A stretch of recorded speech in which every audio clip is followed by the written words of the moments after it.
for the purpose of providing an opening statement. All right. Thanks, Madam Chair.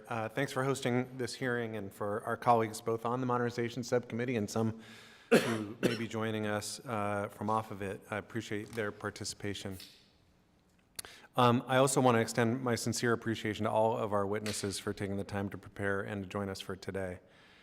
In this role, I often ask my constituents what keeps you up at night, and there's plenty as members that can keep us up at night, but one that certainly keeps me up at night is political violence and Congress's vulnerability to it. We explored this issue previously when I chaired the Select Committee on the Modernization of Congress, but we did not finish the job on this topic. And part of our job is to think about the unthinkable. I want you to imagine another shooting at a congressional baseball game practice, or a bomb at the State of the Union, or a party retreat, or even if a plane goes down carrying a full state's delegation to a funeral.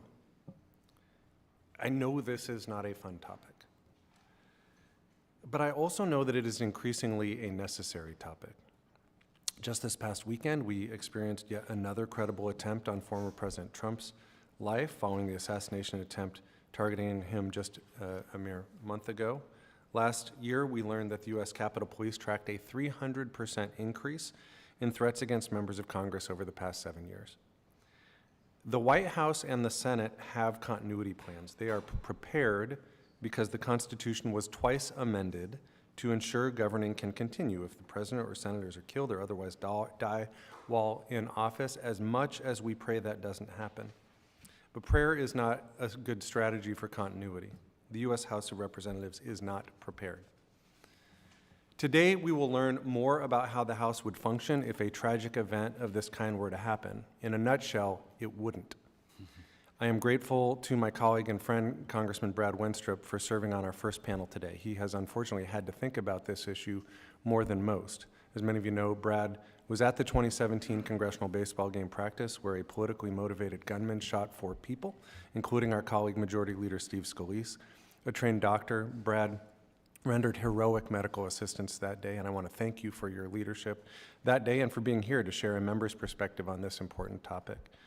On our second panel, we'll hear from former House parliamentarian Tom Wickham. Tom was here during 9/11, where Flight 93 was headed for the United States Capitol, thwarted by the heroic actions of those aboard. That was the last time the House adopted continuity measures, which included a quorum change and a requirement that states hold expeditious special elections within 49 days following a mass casualty event. Many election officials have indicated they would struggle to meet the 49-day requirement, a sentiment we heard echoed again last week at the elections hearing by our full committee. And in the event of many members of Congress losing their lives, even 49 days is a really long time to have Americans without representation. We'll hear from Ms. Rebecca Gambler with the GAO, who has been leading a related report as a result of a bipartisan request letter from our committee and can speak to this aspect in greater detail. Finally, I want to thank Eric Peterson with the Congressional Research Service for being here today, especially because he has been under the weather. Eric has near encyclopedic knowledge of the history of continuity efforts, of our vulnerabilities as an institution, and the various approaches to address this, and their pros and cons, dating from the atomic era into the modern era. And this hearing would have been incomplete without you, sir. I'm glad you're here. I am convinced that there are both constitutional and operational insufficiencies with the status quo. The status quo also creates a perverse incentive for political violence through targeted killings designed to switch the majority party in the House. This vulnerability is especially acute in the narrow majority margins we've seen in recent years. 8 years ago, there were 24 members of Congress at the baseball practice. 24 is more than double the number needed to change the current majority composition of the U.S. House.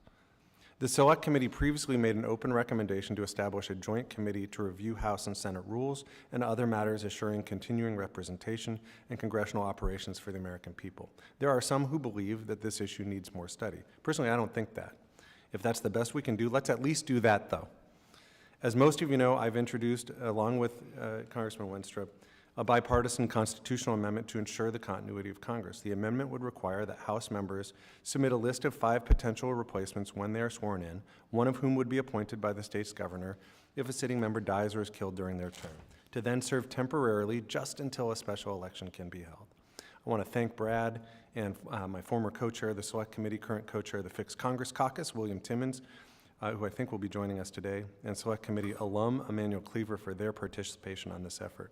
Our amendment addresses two critical concerns. One, it ensures the continuity of the legislative branch during times of unprecedented crisis. If, God forbid, we saw a mass casualty event, it would be a national crisis. That would be a terrible time to see prolonged vacancies in the House. It would be a time when the House would have to act.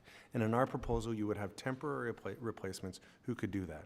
And second, our amendment reduces the incentive for political violence, as temporary replacements would likely come from the same party as the original representative.